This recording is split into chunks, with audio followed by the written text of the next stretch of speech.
নমস্কার, কিকাস কিচেনে আপনাদের সকলকে স্বাগত।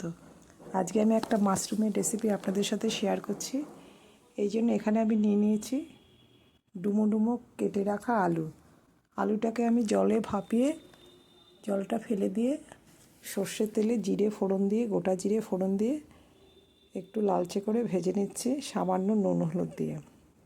এখানে করে নেব একটা মশলা। তার জন্য দিয়ে দিলাম একটা বড় পেঁয়াজ, কয়েক কোয়া রসুন, আদা, কয়েকটা কাঁচা লঙ্কা আর একটা টুকরো করে রাখা টমেটো।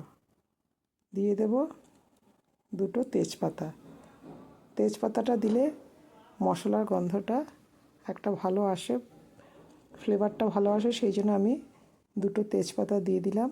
তেজপাতাটাকে একটু হালকা রোস্ট করে নিয়েছি, এতে সহজে তেজপাতাটা ব্লেন্ড হয়ে যাবে।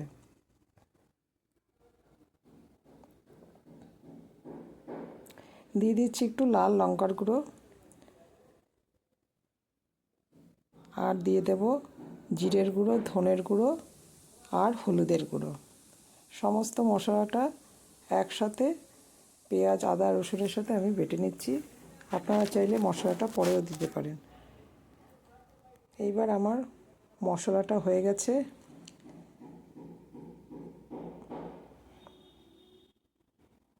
এদিকে আমি আলুটা ভাজা ভাজা করে নিয়েছি। এবার ফোড়ন দিয়ে দেব গোটা গরম মশলা, তেজপাতা আর একটু গোটা জিরে। সমস্তটা ফোড়নের স্মেল বেরোলে মশলা, তারপরে আমি দিয়ে দিচ্ছি আমার এই গ্রাইন্ডেড মশলাটা। এটা দিয়ে আমি বেশ ভালো করে কিছুক্ষণ কষিয়ে নিচ্ছি। এখানে নিয়ে নিয়েছি মাশরুম। এবার এই মাশরুমগুলো 5 মিনিট উষ্ণ জলে একটু ভিজিয়ে রাখবো, তাহলে মাশরুমের যে একটা বন্য গন্ধ থাকে সেটা চলে যায়। সেই মতো আমি মাশরুমটাকে কিছুক্ষণ ভিজিয়ে তুলে নিয়েছি।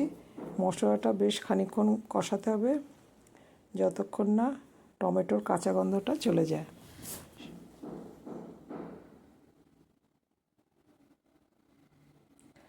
ওভেনের আঁচটা আমি মাঝারি করে রেখেছি।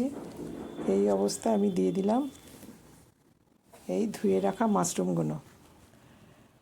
বেশ খানিকক্ষণ কষিয়ে নিতে হবে যাতে মাশরুমের কাঁচা গন্ধটা না থাকে।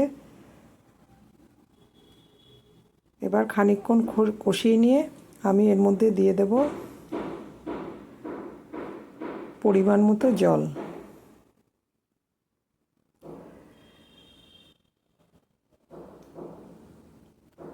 দিয়ে দিলাম পরিমাণ মতো নুন, চিনি আর ভেজে রাখা আলু।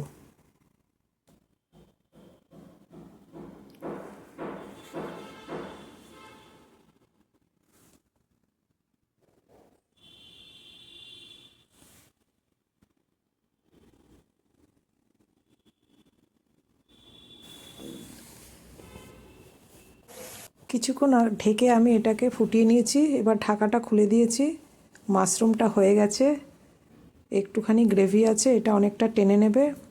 এই অবস্থায় আমি এর মধ্যে দিয়ে দেব একটু গরম মশলা এবং স্বাদ মতো একটু ঘি। তারপর আমি এটা সার্ভিং ডিশে ঢেলে নিচ্ছি। আশা করি রেসিপিটা আপনাদের ভালো লাগবে। যদি ভালো লাগে বাড়িতে অবশ্যই ট্রাই করবেন। নমস্কার, আপনারা ভালো থাকবেন।